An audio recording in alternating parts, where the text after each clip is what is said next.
Matthew 9 1 through 38. And he entered into a ship and passed over and came into his own city. And behold, they brought to him a man sick of the palsy, lying on a bed. And Jesus, seeing their face, said unto the sick of the palsy, Son, be of good cheer, thy sins be forgiven thee. And behold, certain of the scribes said within themselves, This man blasphemeth. And Jesus, knowing their thoughts, said, Wherefore think ye evil in your hearts? For whether it is easy to say, Thy sins be forgiven thee, or to say, Arise and walk, but that ye may know the Son of Man hath power on earth to forgive sins. Then saith he to the sick of the palsy, Arise, take up thy bed, and go into thine house. And he arose and departed as his house. And when the multitude saw it, they marveled and glorified God, which had given much power unto them.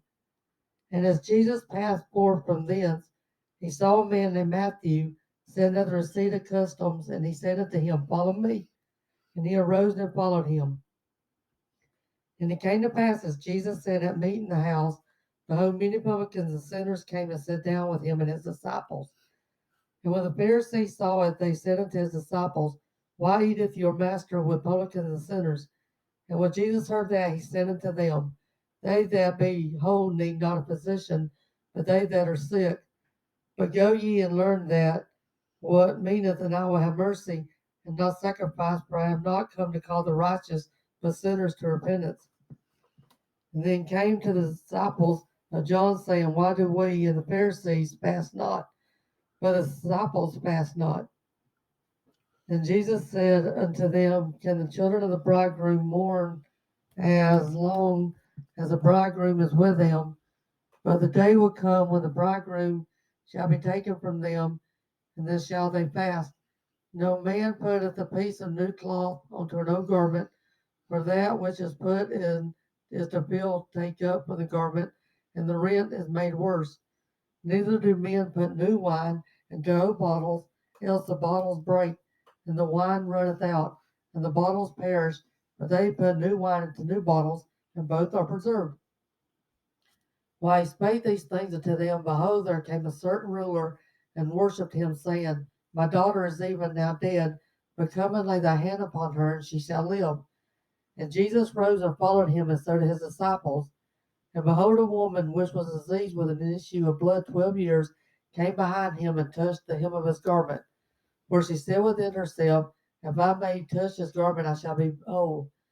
But Jesus turned about, and when he saw her, he said, Daughter, be of good comfort, thy faith hath made thee whole. And the woman was made whole from that hour. And when Jesus came into the ruler's house and saw the minstrels and the people making a noise, and he said unto them, Give place, for the maid is not dead, but sleepeth. And they laughed him to scorn. And when the people were put forth, he went in and took her by the hand, and the maid arose. And the fame hereof went abroad into all the land. And when Jesus departed thence, two blind men followed him, crying, and saying, Thou son of David, have mercy on us. And when he came into the house, the blind man came to him. And Jesus saith unto them, Believe ye that I am able to do this? They said unto him, Yes, Lord. Then touched he their eyes, saying, According to your faith be it unto you. And their eyes were opened, and Jesus straightly charged them, saying, See that no man know it. And then, when they were departed, spread abroad his fame in all that country. As they went out, behold, they brought to him a dumb man possessed with a devil. And when the devil was cast out, of the dumb spake, and the multitudes marveled, saying, It was never to seen in Israel.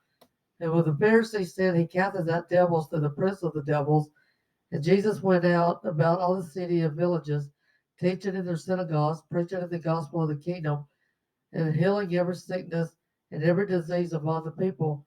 And when he saw the multitudes, he was moved with compassion on them, because they fainted and were scattered abroad, as sheep having no shepherd. Then Jesus said unto his disciples, The harvest truly is plenteous, but the laborers are few. Pray ye therefore the Lord of the harvest, that he will send forth laborers into his harvest.